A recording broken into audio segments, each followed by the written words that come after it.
Hi everyone, today we will talk about how to fix or how to solve Telegram Donald stuck Tamil.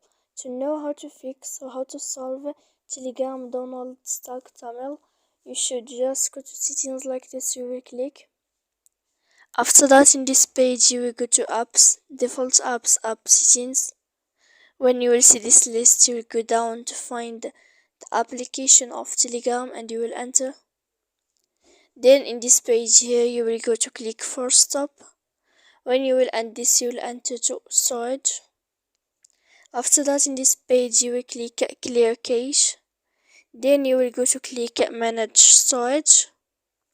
And when you will end all this, you can turn off your Wi-Fi. So please don't forget to support us by like and subscribe. See you next time in another video and thank you for watching.